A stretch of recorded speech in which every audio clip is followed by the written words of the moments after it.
Hello. Well, in this video I'm going to show you how to make a Goodacre's razor, and the reason I call it a Goodacre's razor goes back about 40 years when there was a discussion on Fomri of some instrument makers, and it was a quarterly journal, so there was a slow discussion, two different theories about something. I can't remember what it was about at all, and eventually someone in one of the articles mentioned Occam's razor. Now, I'd never heard of Occam's razor, and apparently he was, or possibly wasn't, a 13th century monk who came up with the theory that if there are two possible answers to a problem, the easiest one is probably the correct one. So I gave a tool the name, tuning tool, the name Goodacre's razor out of actually frustration with this debate.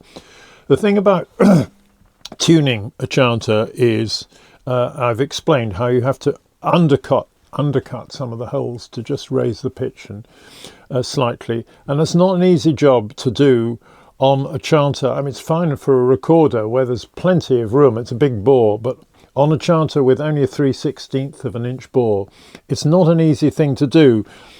The Northumbrian pipe makers suggested grinding down a scalpel, so you only had the very tip, so you could get in there to carve out the holes, but the Northumbrian pipes have much bigger holes than that, than these, so that wasn't so good. I also bought a riffling file, which is a file that came actually to a much pointier there. I snapped the end off that, but the action of a file is to go in, and you really want something to draw out, so I didn't find this very helpful on a chanter with only 3/16 of an inch bore. So eventually I came up with the Goodacre's razor, which is basically a knife, a hollow knife, which works in the right direction. You pull up and it takes off a teeny shaving of wood each time. And this is what this video is about, making Goodacre's razor. Right, so this is the basis of it. You're cutting into a tube, you're cutting it off an angle up to it, and then after that you are filing the inside so you get a knife edge around there, so it's absolutely sharp, so you're doing the cutting with that.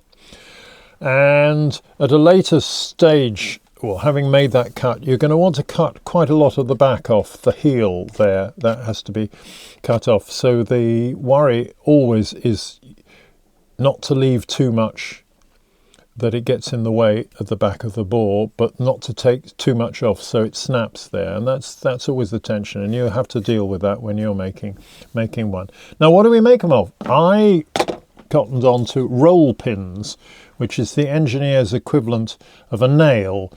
In washing machines and things, quite often you find a shaft and a pulley attached to each other with this. They drill a slightly smaller hole and then push this in, because it's springy, it stays in place. So they're very tough, these, very hard steel and not easy to work with, but once you get it sharpened, if you take the care to get it sharpened, it's very sharp. So I've only made about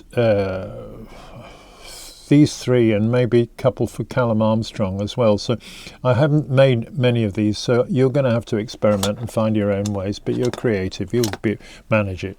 So to start with, I'll just go back to this. To start with, we want to make the downward cut and then this slice at an angle. So you're going to have to, with a file, I think the file will touch it, just get in there and cut a groove down there. Hacksaw might do it, but I shouldn't think it does. And then you're going to cut the taper on the way back, this taper on the way back, and that is just hard work and probably will damage your files.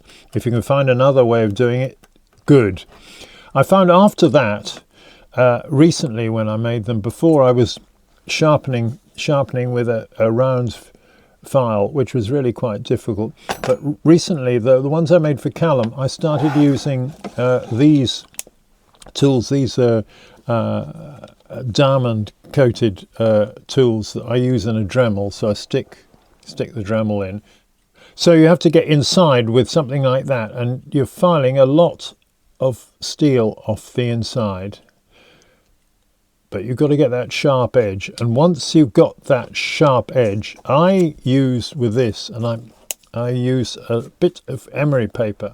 So with a little roll of emery paper, very small one, you can probably get in there and then sharpen, just sharpen the edge there. You want to get that absolutely sharp. Once it's sharp, I haven't resharpened these for years and years. Sometimes when I do a chanter in blackwood, it bluntens it a bit, but this should stay for years.